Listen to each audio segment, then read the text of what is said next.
Welcome to Om Times TV, a division of Om Times Media and Broadcasting.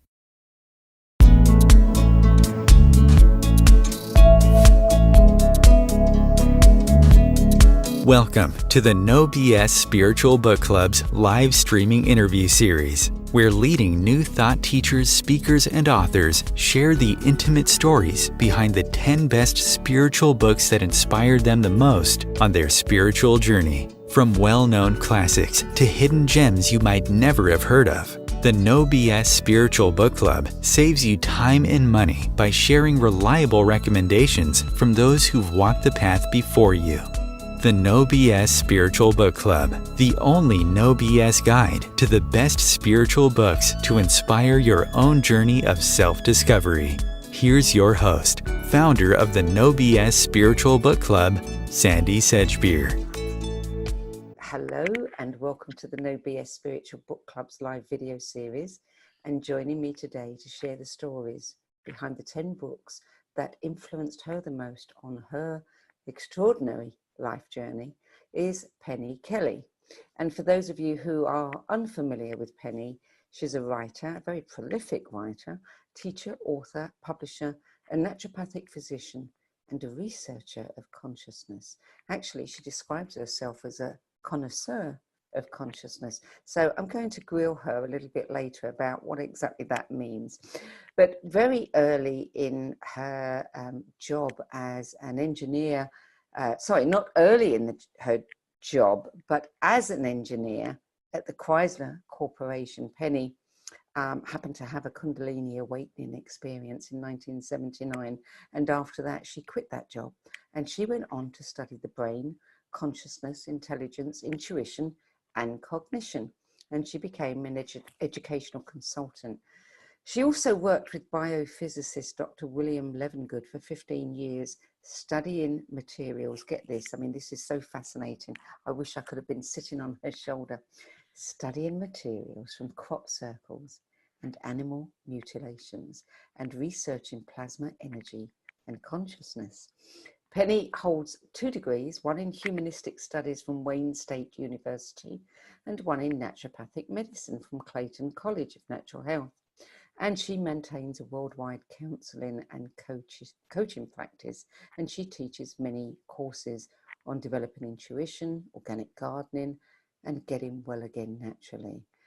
And she's also the co-writer and editor of 23 books, plus the author and publisher of 9 of her own, including The Evolving Human, The Elves of Lily Hill Farm, Robes, A Book of Coming Changes, which I highly recommend, and 4 volumes of Consciousness and Energy, the subtitles of which include the phrases Multidimensionality and a Theory of Consciousness, Religion, Sex, Power, and the Fall of Consciousness, and more recently, Trump, The Sting, the Catastrophe Cycle, and Consciousness, from which you can safely assume that Penny Kelly is no ordinary spiritual teacher. So, Penny, welcome. It is good to be here. And it's good to have you here.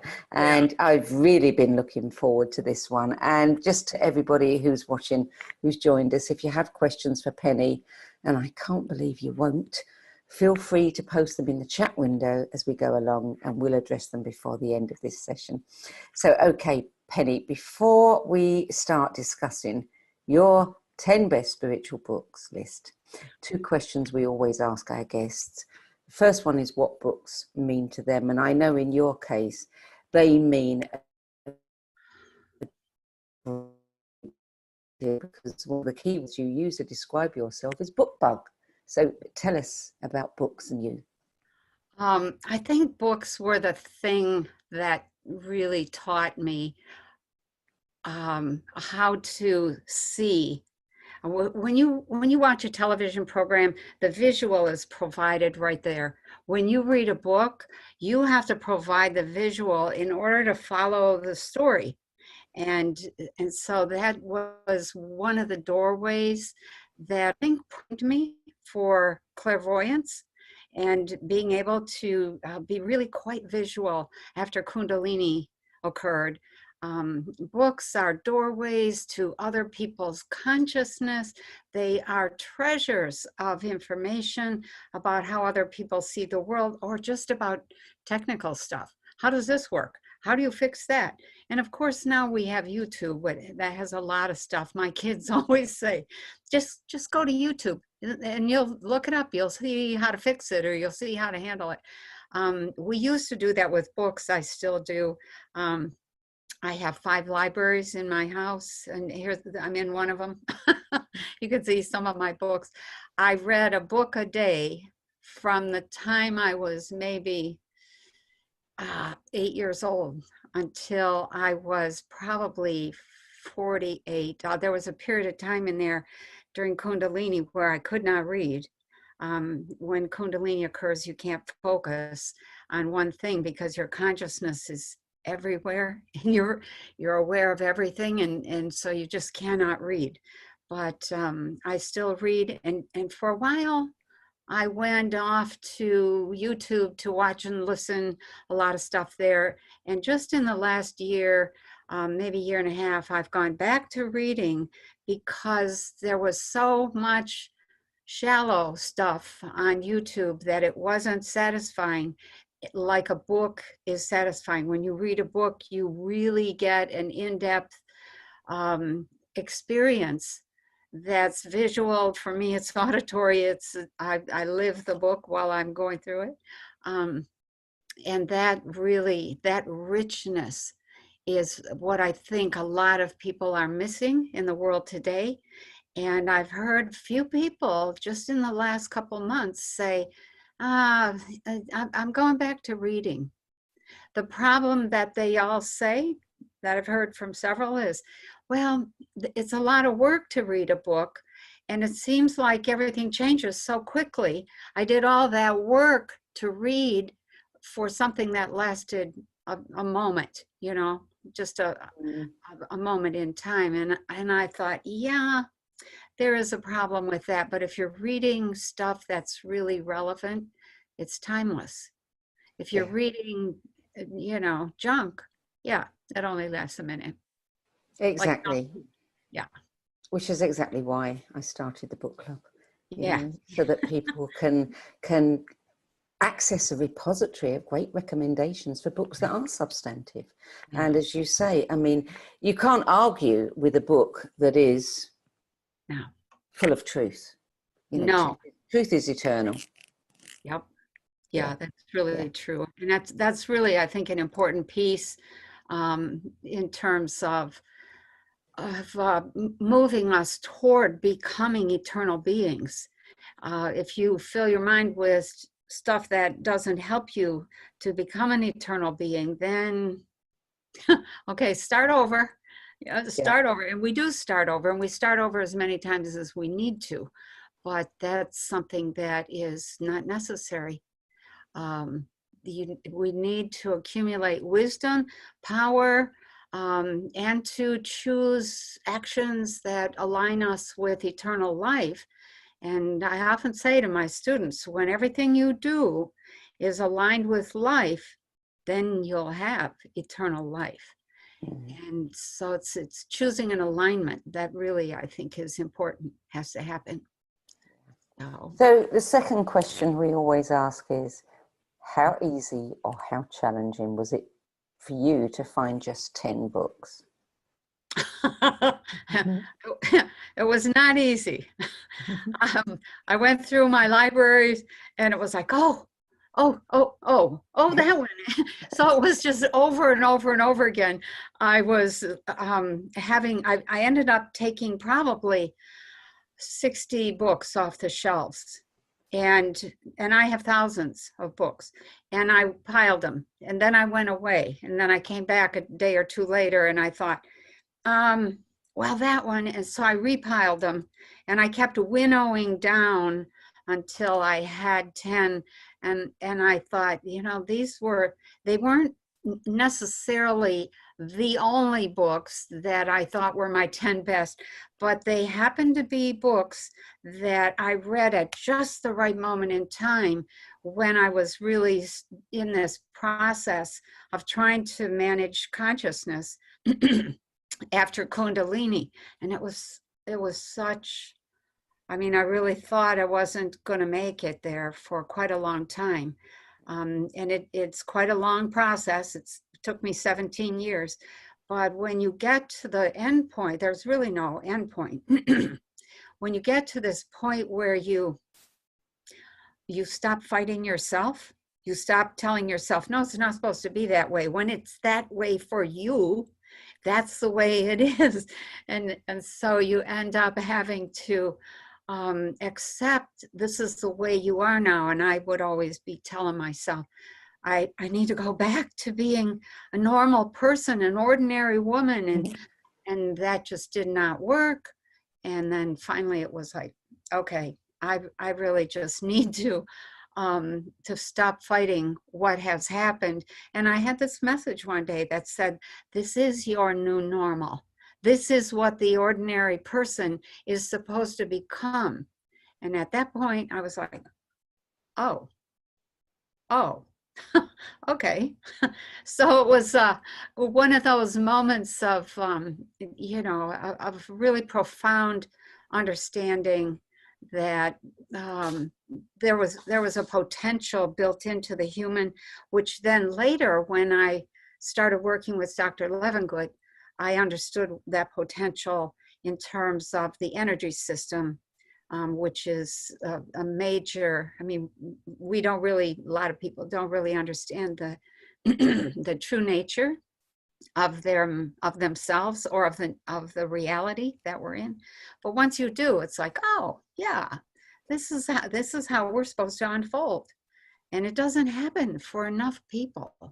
It just doesn't. I mean, there's a few, I've been working for 40 years now with people who come to me, they find their way, they're struggling with Kundalini. Yeah. And that's really, it's a challenge. It's a life or death kind of challenge. I'm sure. So, I'm sure. yeah. Well, I could tell when I got your list and the commentary that you provided, you know, that you'd really thought hard about this. You know, it is you can tell it's a carefully crafted list, and it's a list that certainly you've expressed is true to what you were experiencing at that time. And there's a number of books on your list that are favorites of mine as well. So let's start with number one, which, you know, given the experience that happened to you, we're not surprised by the title, which is Kundalini, the Evolutionary Energy in Man by Gopi Krishna, which I think was published in 1971. So I know that book was enormously useful to you in being able to understand the experience that you had. So just tell us a little bit about that. I was probably 2 years, maybe a year and a half, 2 years into the whole Kundalini experiences, which just kept recurring. And they're profoundly disturbing experiences because they're roaring. There's this roaring sound. There's this shaking. And then you have an orgasm that moves like 7 of them right in a row. Every chakra has its own blissful orgasm, and then it hits your brain, and voila, you don't know you exist anymore. You are in this void, this place where it's all black except for these little dots of light, tiny pinpricks of light. So the physical manifestations, some of them, that the ones that scared me the most were my heart was going 200 beats a minute. I thought my head was going to blow off because your blood pressure goes sky high. I thought either my head was going to blow off or my butt was going to blow out, one or the other. And the heat was, it was frightening. So we'll leave it at that. And I couldn't control this. It just kept happening. And so I thought for sure that there was something terribly wrong with me, that I was going insane and that I was about to die or burst into flame and burn up. And that was made worse when some guy in Port Huron, Michigan he was sitting at a bar, on a bar stool, and all of a sudden he burst into flame, and I was like, oh, it happens. Yeah. And so then I found other experiences of that in newspapers, and I was just terrified. And then I come across Kundalini, the Evolutionary Energy in Man. And I had been to a class. My boyfriend at the time said, look, you need to go take a class in how to control consciousness and that whole psychic stuff that you're experiencing. So I was taking this class, and there was a guest speaker one night, and he mentioned this book. And this is a thing about consciousness. When you hear or see something that is relevant to you, your entire system comes alive. It like locks on to that little piece of information. And you are like, oh, what is that? I need to know that. What is that? And he mentioned this word Kundalini. And I, afterwards, I was talking to him and my teacher, and I was saying, I'm going through all this stuff, and I was practically in tears. And they just kind of looked at each other and said, sounds like Kundalini, doesn't it? And they went and got this book and gave it to me and said, you probably should read this. And I took it home and I started reading. And I just read right straight through the night. And when I was all done, about 4 a.m. or whatever time it was, I just put the book down and I started bawling my eyes out. It was like, oh my God, somebody else has been through this. And then I wrote this long letter, but I didn't have an address, so I never sent it. And it was probably a sappy letter to begin with. But that was the first turning point, where it was like, okay, so I don't quite understand what this is, but it's something that we can maybe learn something about. And so then I went looking for other books. Most of them were garbage. They talked all around the subject. They never mentioned the sexual aspect of it. They didn't talk about the heat. They didn't talk about the heart rate and the blood pressure and all the other stuff. They didn't talk about how uncontrollable it was. So, yeah, Kundalini, the evolutionary energy in man, gave me this little thread to hang on to. So I was really, really grateful. So this is a book that you would recommend to anybody who's had a Kundalini experience, doesn't understand it, but would you also recommend it to many people who haven't, so that they understand what is possible? Right, exactly. Mm. Yeah, and I would recommend it to people who have any sort of, what do you call it, like a psychic experience, or they have this feeling. A lot of people will say, I just have this feeling or this knowing. Yeah, read it. Read this book, because it's so powerful in explaining what's supposed to happen in a human, and it should happen nice and easy. If it happens like it happened with me, it's not so nice and easy, but you can still navigate it. And the thing I tell people is, it's an intelligent process. So don't fight it. It knows what you're supposed to unfold into. So try to relax with it. Okay, good advice. Okay, so book number 2 is a book that I loved when I first came across it, probably at some point in the 80s, I would say. Psychic Discoveries Behind the Iron Curtain by Sheila Ostrander and Lynn Schroeder. Just loved that book. So tell us what it did for you. Oh my gosh. Because it came into my life, I had already recognized that there was this thing out there called Kundalini that nobody in the West knew about. But there was this whole bunch of people in Eastern Europe and Russia who were studying psychic abilities. And one of the things Kundalini does is give you almost overnight, unlimited psychic abilities. Your consciousness has no barriers. And that is really a difficult thing. It sounds nice, but it's really challenging. And here was all these scientists studying that, and my thought was, there's hope for the world. There's hope. They'll explain what this is, how does this work, and I've read it. And one of the things that I read in it was about Dr. Georgy Lazanov, who's now passed away.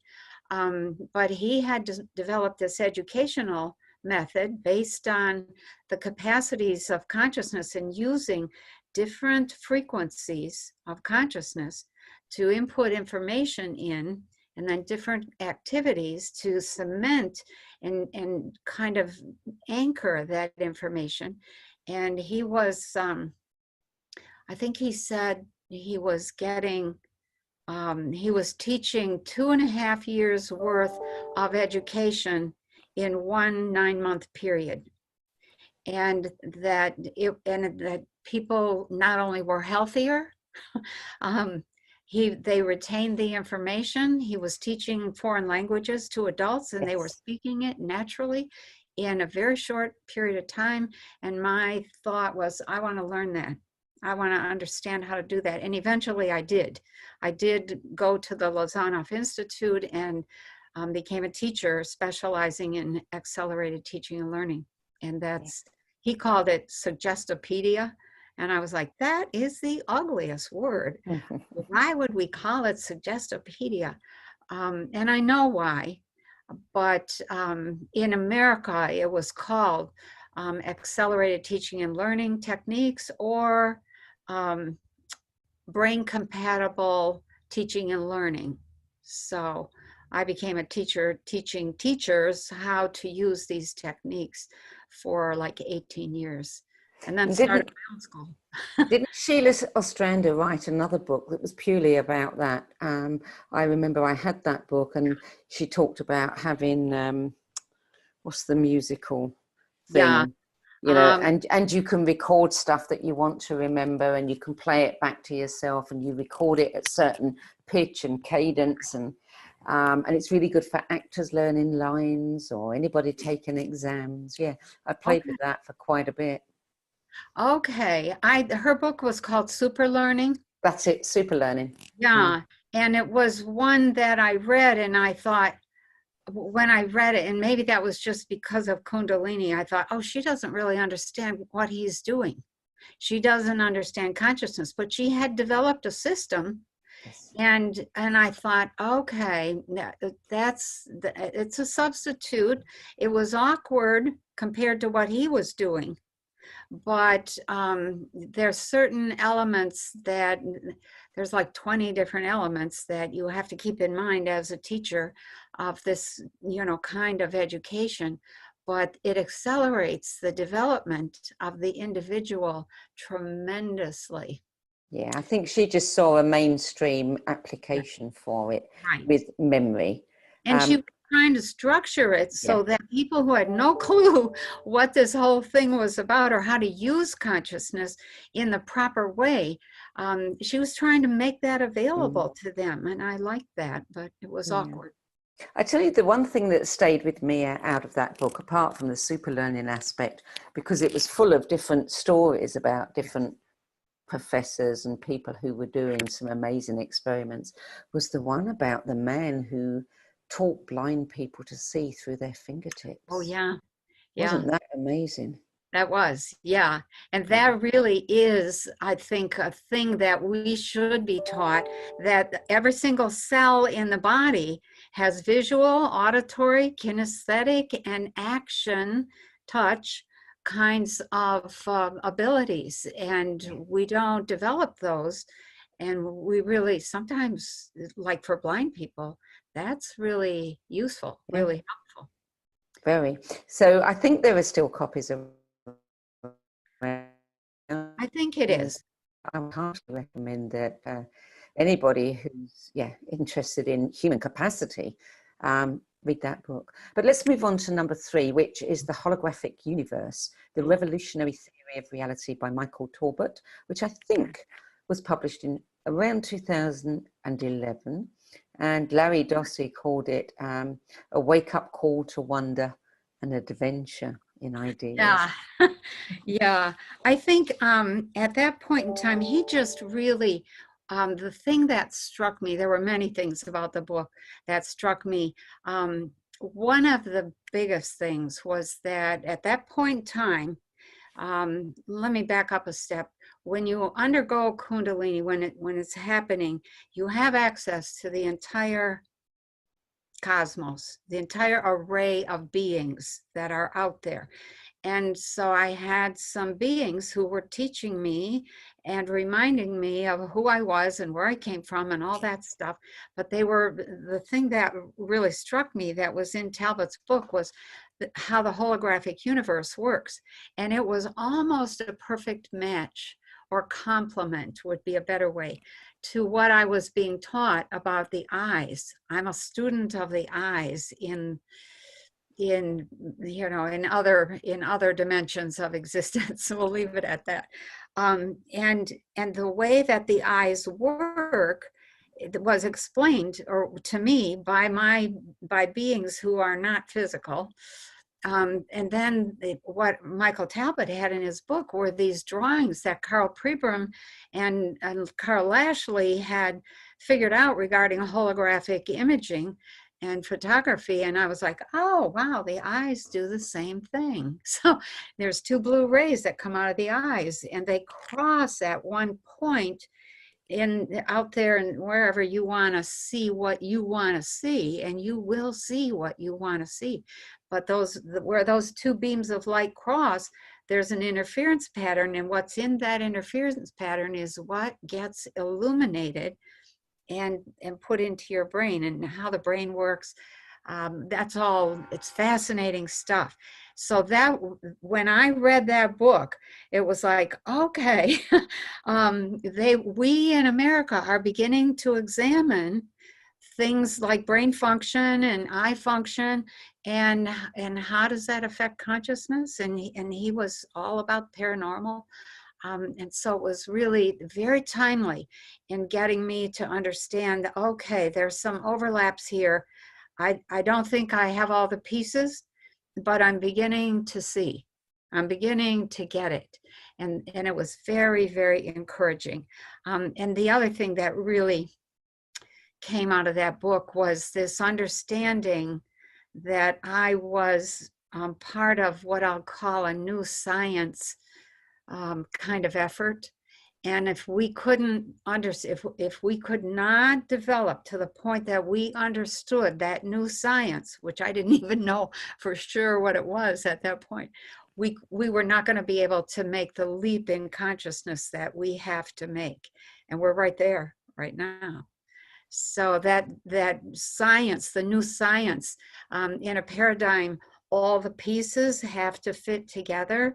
When your science is saying, no, that's not how the universe works, it works like this, it doesn't, you have to either choose one or the other. You move to the new science, you move to the new paradigm.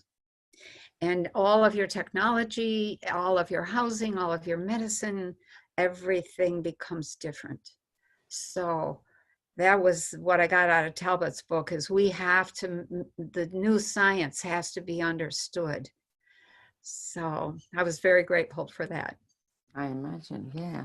Now, number 4 was a book that I also fell in love with, and I didn't read this until the early 2000s, but it was published in 1989, The Secret Life of Plants by Peter Tompkins and Christopher Bird. Wow, did that one blow my mind. Yeah. Yeah. Actually, it started as a movie, and I happened to see the movie, and it was the most artistically beautiful, musically enchanting documentary that I have ever seen, bar none. And every element, from consciousness to color to sound to science to, oh my, it was just enchanting. And I think that when I saw the example of the plant that had been murdered by the lab assistant, Yep. and the other plants in the room witnessed this guy coming in and tearing this plant all to pieces. And then, I don't know if it was a few days or a few weeks later, the same guy comes in the room. All the other plants were wired up to sensors and hooked to a chart recorder. They went berserk with fear. And I was like, OMG. They are alive, they're intelligent, they're conscious, they have a memory. That it was like this doorway to Mother Nature. And it started and then it deepened when I met the elves here on my own farm. And I've been having this love affair with nature ever since. And I think that's one of the major sources of security in life, is that reconnection with nature. And I grew up as a kid, you know, at farming and all of that. Of course, I couldn't wait to get away from that. But I'm looking back now and realizing, woo, if I hadn't had that, I wouldn't have the confidence that if the world falls down around me, I know how to get water, I know how to get food, I know how to preserve things, I know how to hunt, I know how to make clothes, I know how to build houses, I know how to do my own medicine. When you're a poor farm kid growing up, those things are normal. And they lend this quality of security that if the external world falls down, you'll get by. You know what to do, and you know how to do. Not just know, it's not just know that, it's know how. And that's missing for so many people today. And it's very sad. They're afraid. They live in fear, and they know deep inside the system could fall apart at any minute. Mm. And Yeah. they're screwed if that happens. Yeah. And those experiments that you're talking about, for those who don't know, Cleve Baxter was an expert in lie detection, and he decided to set up these experiments using lie detector technology and putting the electrodes on plants. And at that time, every 6 weeks, I was commuting to Zurich, where I worked with a client for a week. And I was so enamored by this book and by a plant that I just bought, that I followed the book's instructions, and I used to connect with my plant every day and send it loving energy and thoughts, so that when I came home, it would be perfect. And it was. Yeah. Yeah, just an amazing, amazing book. Okay, so number 5. Yeah. Love this man's work. The Yeah. Crack in the Cosmic Egg, Joseph Chilton Pearce. New Constructs of Mind and Reality, published in 1971. What a man. Wish Yeah. I'd met him. Yeah. Yeah, he was astounding. He was out of the box early on, and I so appreciated his writing. Oh my. I had these 4 amazing children. They were intelligent, they were bright, they were fearless, they were funny, they were peaceful, they got along with one another. And then, one by one, they went to school. And within, I'm going to say 3 to 4 months, they became silent, watchful, fearful. They fought with one another. They were competitive. There was an awful change in each one. And I just thought, okay, well, maybe we got a bad teacher for the first one. Well, then that happened with the second one, and then the third one. Oh, each one was worse. And I thought, this is the system. And that was when my daughter, I don't know if she was 8 or 10, said to me, Mama, can't we find a school where they teach something we don't already know? And I thought, oh, gee. And I started looking. And they did go for a while to Rudolf Steiner's Waldorf schools for three years, which was very helpful. But after my kids, after they experienced that, they were not interested in regular schools and struggled terribly. So, and one graduated in the 11th grade, and the other one just said, I'm done with this. And she was in the 8th grade, and I'm like, no, you can't do this. And she's like, Mom, I'm a smart girl. And she was. And I'm beautiful. And she was. I could go out and get a job. Nobody would know that I'm not 18. And she did. And so it was a really hard period. And she, she said, I'm going to make it. I'm going to teach myself, and I want to learn from the real world, and I want it to be interesting and exciting. So when I read this book by Joseph Chilton Pearce, I thought, I'm right. School is ruining children.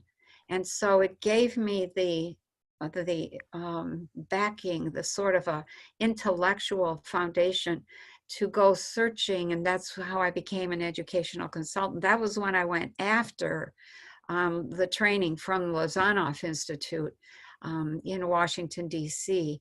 And that really, it was like, oh, wow, we're doing this education thing all wrong. And we're still doing it pretty much in a way that ruins people.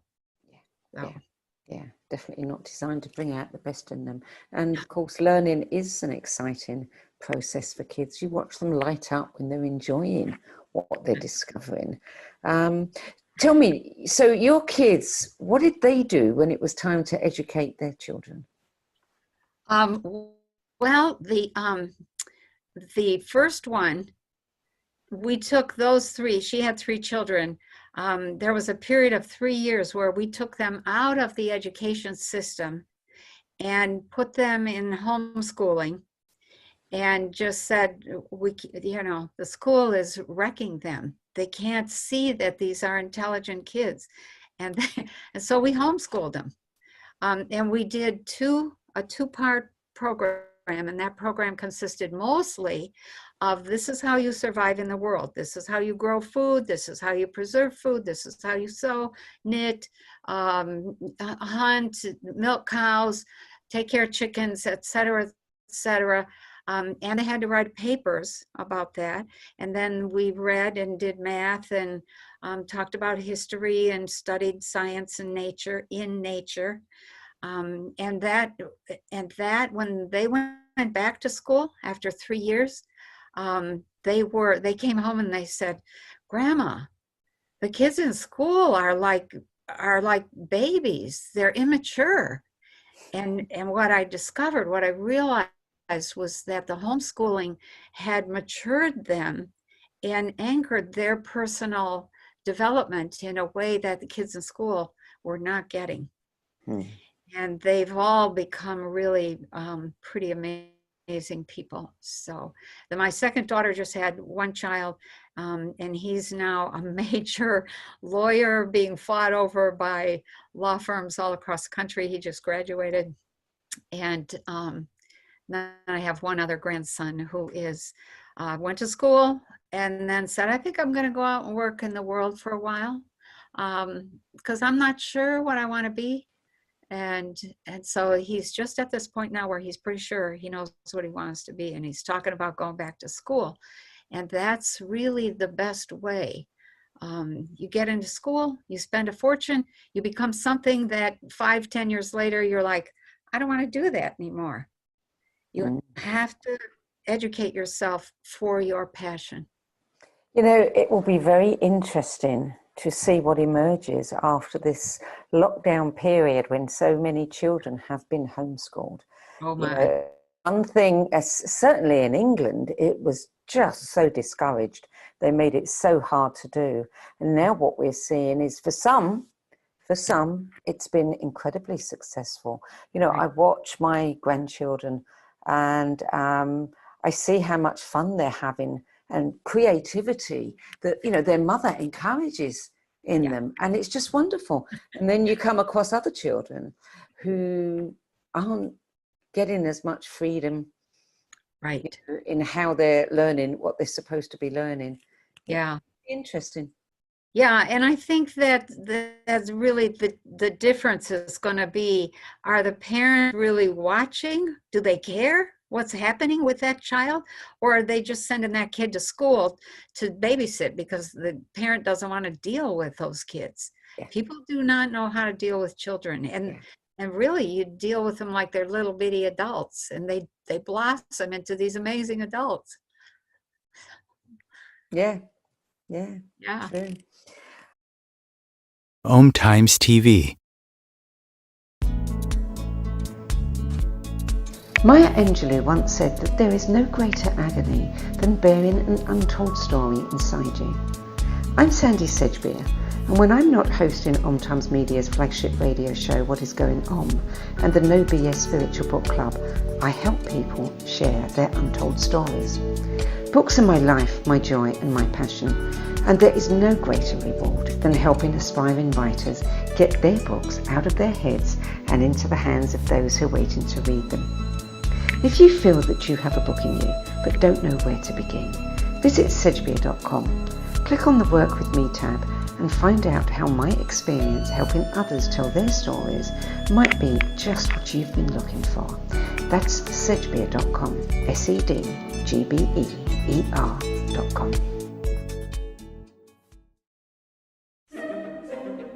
Imagine becoming a super influencer. Reinvent yourself, invest in your brand, and then manifest your success with a robust spheric approach. Om Times Media and Broadcasting offers a unique and multifaceted way to become the spiritual and conscious influencer you deserve to be by putting your message across our powerful platform with its proven record of integrity and excellence.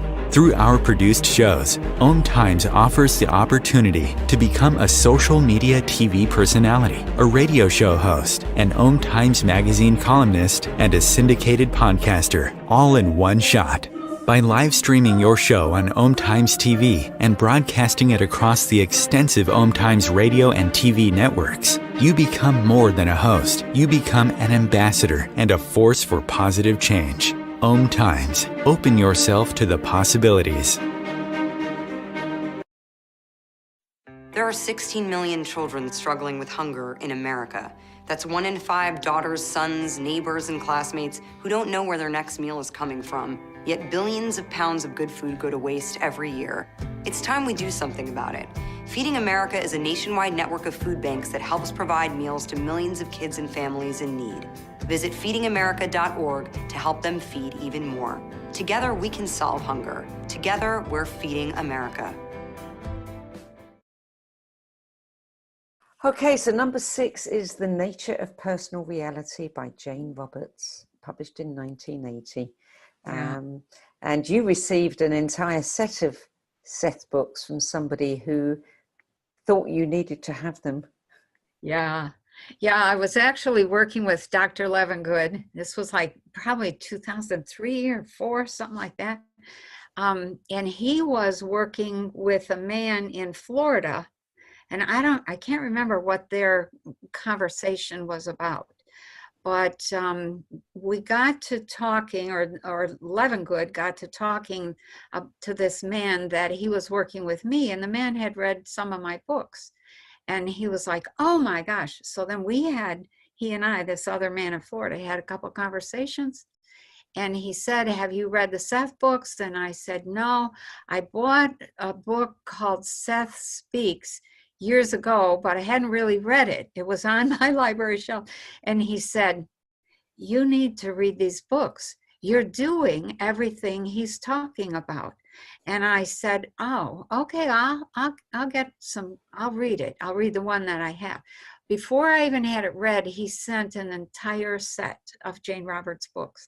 And I burned through those, and it was just like, oh my, I should have had these years ago. I should have read these in the beginning of Kundalini. Amazing kinds of stuff. And the one that was my favorite was The Nature of Personal Reality. That was just, it anchored me. I was beginning to form some pretty clear ideas and certainties about what consciousness was and how it worked. And when I read The Nature of Personal Reality, I was like, yep, that's exactly the conclusion I came to. And I tested out some of the scenarios that they described in the book and thought, yep, it's same thing.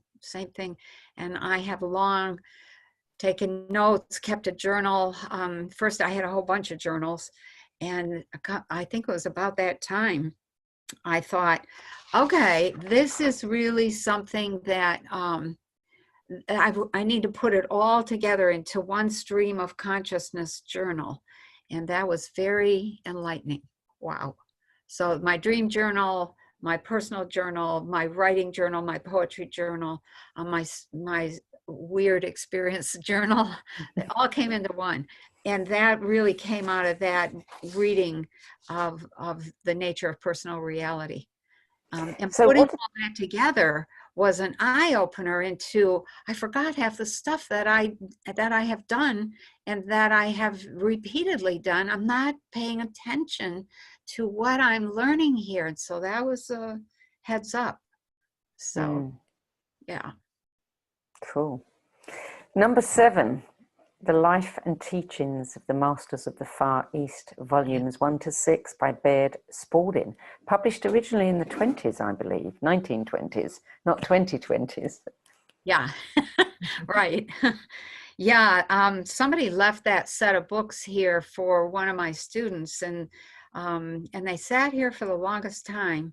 And then one day I thought, what is this on this bag on the cupboard? And I looked inside and thought, what is this? And immediately I thought, I need to read these. I started reading, and it was just like, this is where we're going. This is all the stuff that I have thought that we were headed into as a population, as an evolved population. And these guys, these masters of the Far East, were basically demonstrating what we were capable of and had bothered to become beings who could regenerate themselves pretty much endlessly, hundreds of years. Some of them were hundreds of years old. And so I decided I was going to go out of the body and see if I could find some of these beings, and I did. And I thought, okay. And I had a few strange experiences at that time that really anchored my understanding of what it would mean to become eternal and not leave here at the age of 70 like everybody else seems to, like, oh, 70 is old. I'm like, no, it's not. That's half of your life. The body is designed to live to 140 years at least. 10 times your age at puberty is your natural lifespan. So if you were 12 or 13 or 14 or 15, your natural lifespan would be 120, 130, 40, 50. And there have been people who lived that long, and there still are. And once you learn how to regenerate and reorganize yourself, then the possibilities are pretty much endless. So that's the Life and Teachings of the Master of the Far East. I would highly recommend that people read those and really think deeply about how much potential we have and how little of that potential we have unfolded and used. Mm, yeah. Book number 8 is a series again. It's Anastasia and the Ringing Cedars, volumes 1 to 9 by Vladimir Megra. I think they started appearing around about 2005 or thereabouts. Yeah, somewhere in there. Yeah, it was when I read this series. I was just struck by how important it was that people understand that we had much more potential than what we were dragging up. We weren't evolving into our own potential. And I think the other thing that really struck me, I'm not sure if I can explain it. It was a personal sort of moment in which I thought, okay, if I had been thinking for quite some time that we were headed to a crisis. And when I was with the little men in brown robes, they had said the period that will be the most difficult and will kind of set the stage is going to be from 2015 to 2021. You're probably going to come apart. The US is probably going to come apart. You will probably end up in a civil war. This is, all this stuff that I ended up putting some of that in robes, and I tried to tone that down so I didn't frighten people. But at that point that I was dealing with the robes, which was back in the first 3 years of Kundalini, they had said, well, this is what you came here to do, and we want you to renew your agreement. And I'm like, no way. And you guys are nuts, and I can't do that. And who am I? And just all these excuses. And they're just like, well, if you just relax, you'll see it'll all unfold naturally. And I just could not believe that, couldn't accept that. But I did think that if I could teach the world, because the task was to teach the world about the mind and consciousness. And I was like, are you nuts? The world? And this kind of teaching presumes or can only be done to people who are asking or interested. You can't just impose this. This isn't the American public school system or the European public school system. You can't say you have to know this. This is choice and nobody's interested. but they said, no, you just wait until the crisis. We want you to take good care of yourself, because you need to last a long time, which at that time, I think I was 32, 33, and I thought, geez, I'm going to have to last till I'm 50, which I was really old. And so now here I am, 72 and a half, and I'm thinking, I thought we would be done by now, and we're just getting started. So at this point, when I read this Ringing Cedars, I thought, okay, Anastasia had taken on the entire world, and she was doing what she could. And that really became my attitude. It's like, son of a gun, if she can do it, I can do it. I'm taking on the entire world. I'm going to do what I can. And that became a turning point right there. Those books, it was like, okay, do what you can. It matters what we do, each one of us. And collectively, we're creating this system, this reality system. And so it matters a great deal. Don't ever think that you have no power and you're not doing anything. Just being here is doing a lot. Life is a system that has to be maintained. So, yeah, I love those books. In fact, I've thought about rereading them. Okay, so number 9 is Post-Mortem Journal by Jane Sherwood. Yeah, I read that, and I had originally read some books by Chico Fernandez, who was the guy who taught John of God how to do what John of God does. And I've thought about putting Chico's books in there, but Jane Sherwood just really kind of spelled it out very, very nicely in this book. It's a book about her connection to somebody who had died, and she was doing some automatic writing, and she didn't know who she was connected to, but this voice or this presence was writing and using her to communicate. And long story short, it turned out to be Lawrence of Arabia. He gave himself another name and told her she could use some other name. But it really was one of those things. It was a very small book that matched all of my journeys into the other worlds. It was like a perfect description of those other worlds and of what I have seen happens when the body is done and the individual is not. And so I thought, you know what? This book has to be on the list, because if people can read it and understand what happens after we leave here, then I think it's very, very comforting. It's very surprising. Some of it is very surprising. And it matches what I have seen almost to a T. There are lots of worlds out there, lots of systems, reality systems. You are going to go to the reality system that matches your consciousness at the time of death. So it's really important to be like not all drugged up, and to be able to keep yourself in a pile, keep your bricks in a pile at the time of death, because you're going to be out of the body and you're going to wake up in another system.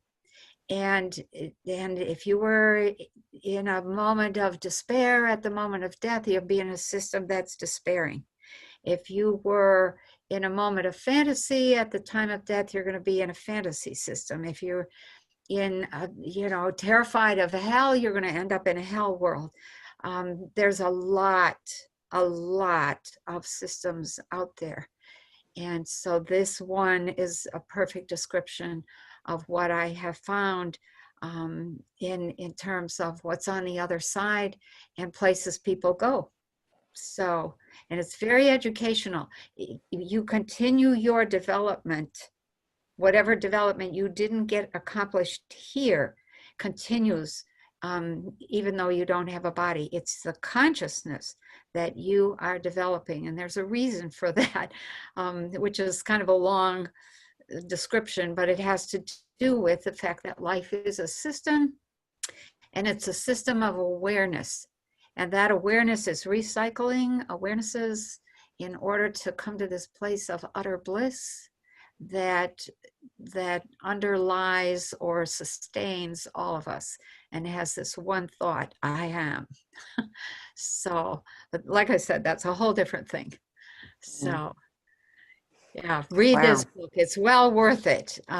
It gives you an idea of whatever you didn't finish developing here in this life, you're going to finish in the next life. And I have family on the other side, and we've been communicating back and forth for years now, probably 40 years in some cases.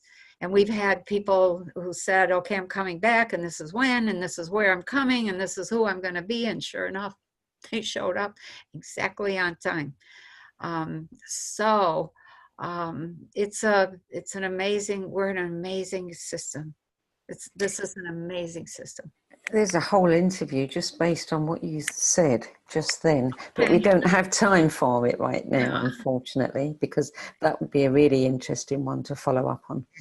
But let's move on, because we've got number 10, which is History, Fiction or Science, volumes 1 and 2 by Flamenco.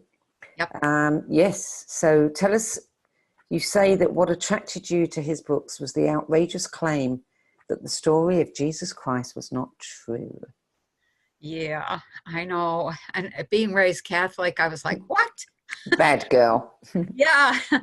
My attitude was, okay, this is some New Age idiot. I'm going to buy this book and I'm going to read it, and then I'm going to tear him apart. Talk about, arrogance on my part, and a serious come down. I bought his first book. I read the first chapter and I thought, let's read that again. I read it a second time, a third time, a fourth time, a fifth time. By the fifth time, maybe even the sixth, I thought, this is not some New Age flunky. This is a mathematician, scientist, astronomer, Russian, scientist of extraordinary capacity. And he was back in the 60s. He was one of the 60s kids. He graduated from college and he was a mathematician. And mathematicians are responsible for chronology. And chronology over time has always been, how do I say it? Old documents are dated because the writers used or inserted in those documents the position of the sun, the moon, and the stars, etc. Because time systems change, clocks change over time, but the position of the sun, the moon, and the stars does not. And so he was given this assignment to come up with this, to date some sort of event. And he goes in and he's looking at what the sun and the moon is doing, and he's like, wait, that's not what the document says. The document, and turns out, long story short, that he's like, he goes to his superiors and he says, something's wrong here. Either the history is wrong, or the science is wrong, or the math is wrong, or the astronomy is, something's not, it doesn't match. And so he ends up, the elders say, look, just drop that. Just leave it alone. It's okay. Just make it work somehow. And he's like, you don't just make math work. It has to work or it doesn't. And so he starts on this, this journey to explore, to research what's wrong. Is the sun doing something, or the moon and the earth doing something that we don't know about? Well, that was not the case. And in the end, what he discovered was that in the Middle Ages, a whole bunch of documents were altered, and different configurations of sun and moon were put in, or different dates were put on the document without changing the sun, moon, and stars configuration that was already in the documents. And so the date that the church said this is when this happened, and the date that the document said this is when this happened, did not match. And so at that point, he started on this amazing journey, and it comes down to, he's older, he's got, I think, 150 scientists now working with him on this project, this chronology project. And basically what he's saying is that there was a guy in, I don't know if it was the 1300s or the 1500s, that might have been qualified to be known as a Jesus. The word Jesus is a title. It's not a particular guy. It's a title for somebody who is a healer, a teacher, who's had an awakened consciousness and has extraordinary access to moving energy.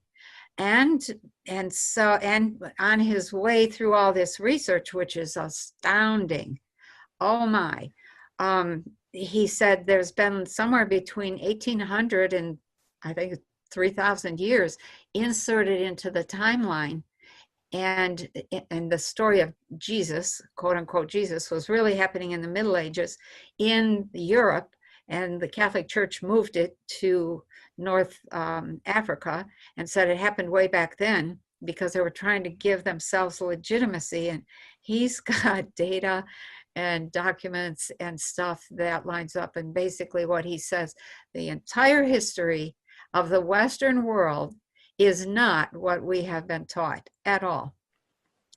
So it really is, I think, the doorway into correcting all of the lies that have been taught to us over time, and moves us into a new paradigm of thinking and understanding that is absolutely powerful. So, it's really the start of a whole new future. And so that's why I put it in there. The books are, he's got 8 books. I think 6 of them might be translated now into English. They've been translated very well. That man has done his research. So it's amazing. You know, what strikes me about your particular list is, and it's quite different from other lists, it feels almost like stepping stones. It's a curriculum in expanding consciousness. One could go through your entire list, starting here, ending up there, and be changed at the end of it. Yeah, that's probably true. Stepping stones. I like that. Yeah, that's what it feels like, rather than, stumbled across this book and then stumbled across, it feels like that was a well laid out path. Okay. In some ways, I think it was. I didn't plan it that way. I didn't have a plan. I was just going to grow up, get married, and live happily ever after. And I'm not even sure the get married part was in there. I was going to grow up and be a doctor. Is what I wanted. And that just didn't work out. So you do what you can, and you make things work the best you can with what's happening. Kundalini was certainly, you English have a way of saying it was something like a spanner in the something. Spanner in the works. The spanner in the works, that's right. Someone's tossed a spanner in the works. Yeah, we say a fly in the soup. Yeah. Okay. It's really, that was what Kundalini was.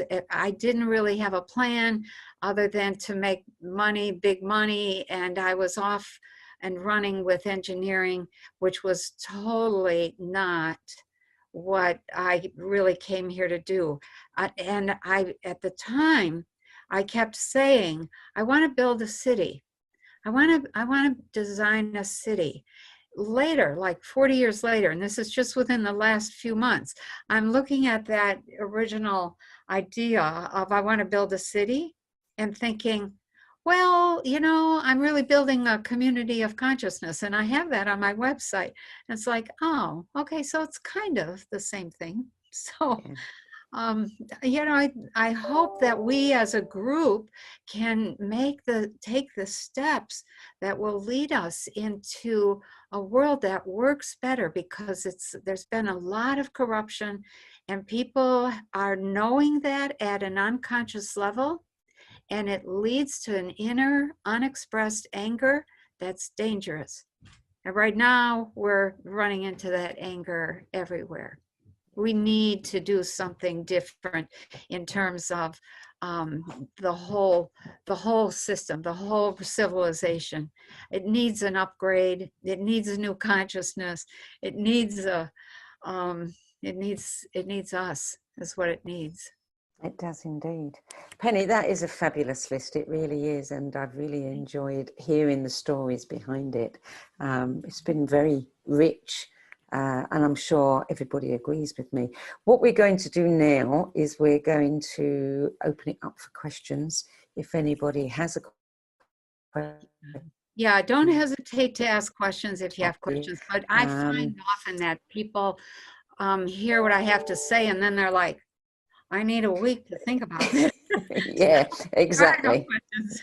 Yeah. Yeah. Well, there is one note from Frances Mary to everyone. And she says, thank you for this extremely important interview with extremely powerful information, especially about awakening Kundalini experiences. I truly appreciate all you went through, Penny, and that you're sharing it with those of us who are experiencing different aspects of it and not always sure what is going on. Also, your other information, re-school, etc., is in alignment with my beliefs, which is affirming, as it's not what most believe. I'm incredibly grateful for this real down-to-earth and focused interview, and much love to all. And Jane is saying that she's just downloaded the Kundalini book, and she also wants to know, is it still active in your life now? Yes, it is. It is. Once Kundalini starts, I mean, it's best if it starts a little at a time. But once it starts, it reactivates on its own over the entire course of your life. And sometimes it will be a little activation, and sometimes it'll be a lot, but it's still active. And I feel sometimes like, okay, where are we going? What are we doing here? And so I continue to watch, to experiment, to research, to explore, to take notes, and to write, just so that I can maybe help anybody else who's going through it, or some aspect of it, because it comes up in different ways. If you're, like I said, more visual, then you may suddenly begin having visions. If you're more kinesthetic, all of a sudden you're aware of the feelings of the entire world, of the emotions, and it's overwhelming. If you're auditory, you begin hearing voices. Kids 13, 14, 15, that's the turning point when the experiences of clairvoyance, clairaudience, and clairsentience are supposed to begin, because they're maturing. It's a stage of maturing.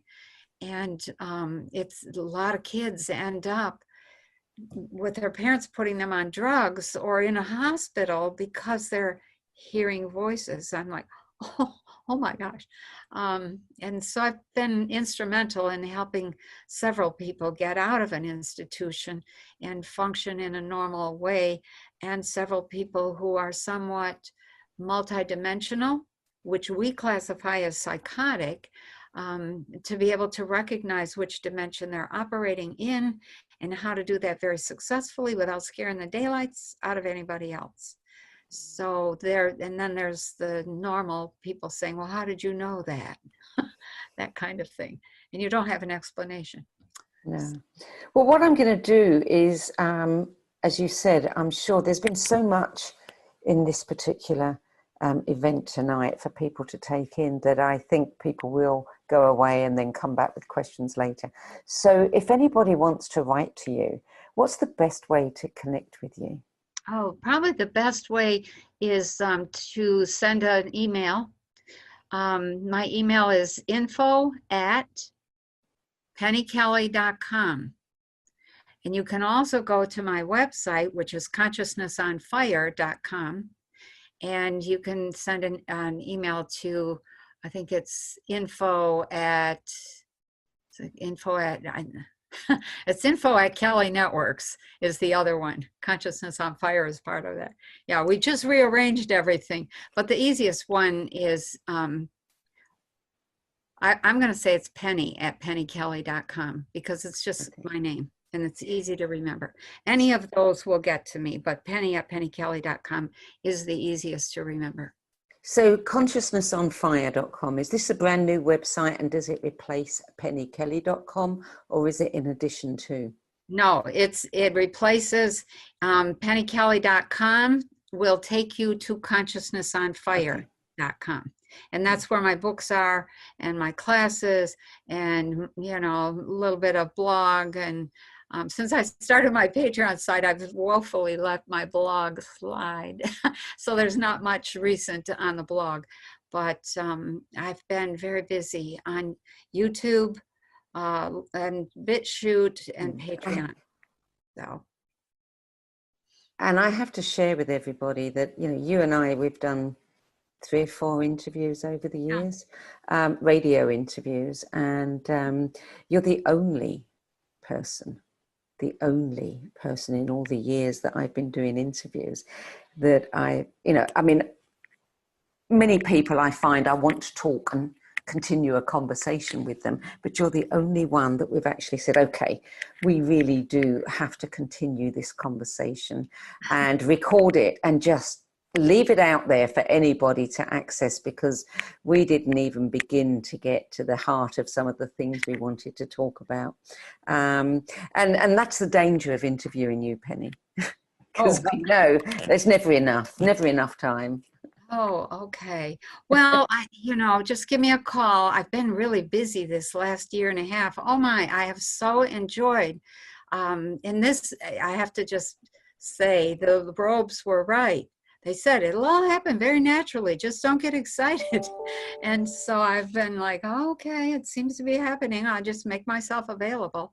And what I see is this slow building wave of awareness and the language of consciousness, the language of energy is beginning to be understood. It's like, okay, we'll just keep going.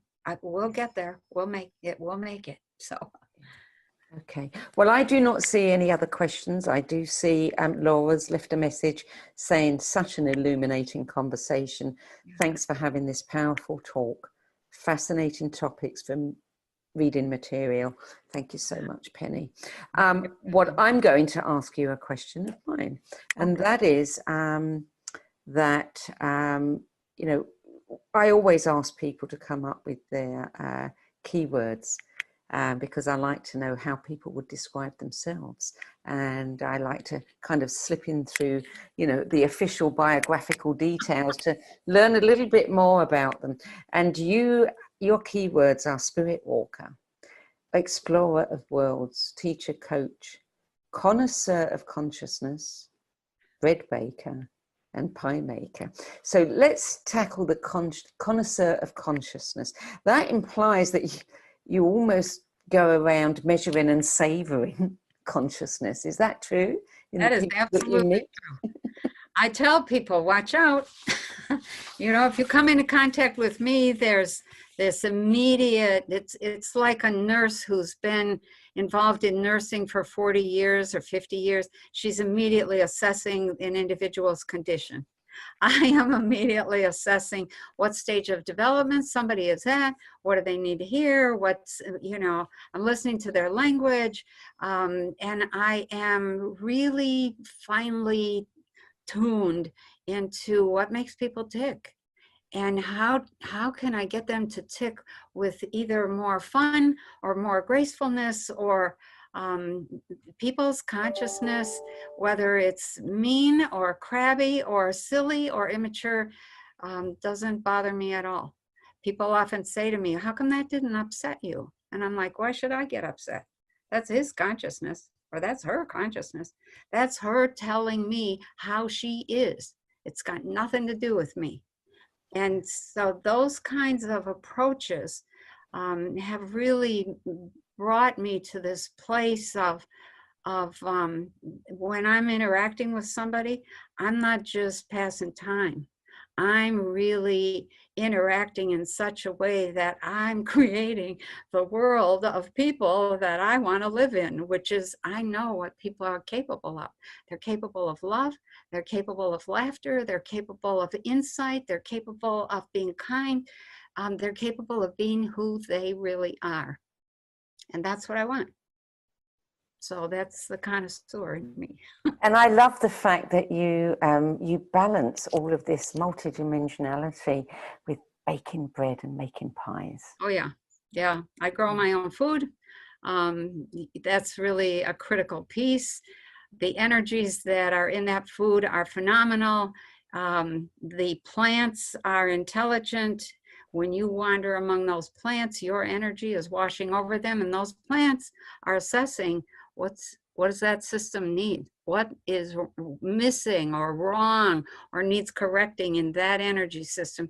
And then they alter themselves, assuming that they're going to feed you, because you're the one doing the growing and the tending and the watering and the weeding and the talking and the, you know, trimming and all of that stuff. And so they alter their chemistry to fit you perfectly, and you don't age as fast and you don't go down. You know, you don't get old. You get older, but you don't get old in the way that a lot of people do. And people give up after a while, and they don't need to.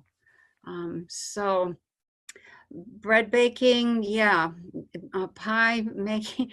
I like to cook, number one. And I like to make my own stuff and my own herbs. I have a greenhouse, a huge greenhouse.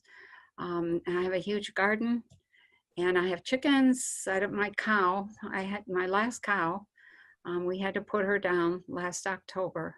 So I don't have any more cows, but Well, I tell you, come the Armageddon, you know, or the whatever, we're all going to be coming to you, because you've got the food, you've got the plants, you know how to, you know, the sustainability, you know how to survive. Yeah. We do have a question that I missed, and it's from Frances Mary, and she says, does everybody go through the exact same Kundalini experiences, but perhaps spread out over time to resonate with each person's own ability to deal with it?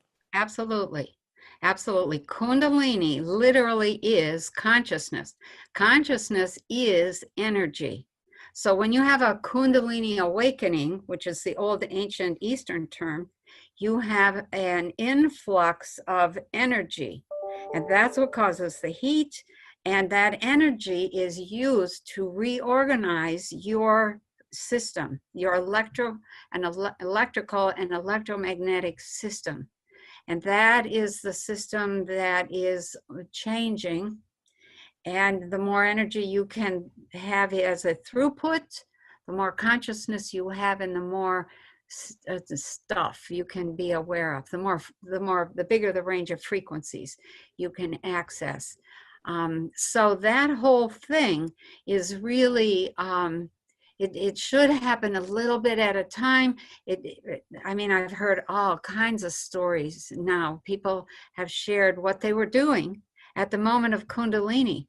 And typically it's going to be a moment when you just kind of relax and let your guard down, and all of your rules and all of your boundaries and all of your do's and don'ts are just set aside for a moment. And when that happens, then your system you're going to take in more energy, and you're going to use that energy to reorganize your chakra system, your energy system. So yeah, and you want it to be over time, nice and slow, but steady, so that you get more and more powerful, more and more wise, more and more awake as you grow older. So thank you. Thank you, Penny. One last question, and that is, if you had to give just one of these books to somebody that was starting out on their journey, which one would you choose? Oh, wow. Starting out on their journey. It would probably be Well, it'd probably be either book 1, if they've had some hints of Kundalini, or book 2, because one of the things that occurs as you start to awaken is the development of intuition. It just comes naturally. And, it might not be the best one, but I would say probably that one would say, oh, look at all the people who are studying this. This is normal. And what you need at the beginning of the journey is to know that you're still normal. There's maybe some other books I might even, say, well, maybe I should get my first consciousness and energy book, which is, or my Evolving Human, which talks about my own individual journey of awakening and what's involved in that. A lot of people have written and said, I didn't realize I had had that experience. And then they share the whole story. It's like, yep, you did. So, yeah, it's, there's maybe 1 or 2 others that I would say might be good. Certainly not the one on death. Certainly, if you're interested in nature and that connection, then I would say The Secret Life of Plants. So yeah, it would have to be pretty much an individual sort of like, tell me about what's going on with you, and then I would recommend a book. Yeah. Gosh. Penny, it has been fascinating to speak with you. I love that not only do we get these incredible, lists of books, but we also get all of these little personal stories and insights behind them, which just, now it becomes a whole other thing that we're receiving here. So much more than just a list of books. Thank you for taking the time to be with us today. I know how busy you are. I'm sure that we're going to get a number of questions afterwards, and maybe we'll have you back sometime as well. But okay. Yeah, I really appreciate the time you've given to us today. Okay, thank you for having me, and thank you to all of you guys for listening. I appreciate it. Okay, so consciousnessonfire.com. If your consciousness is on fire right now, you know where to go. Thank you for joining us. I mean, we couldn't do this without you as well. So thank you. Much appreciated. And I'll see you again next week at the same time. Till then.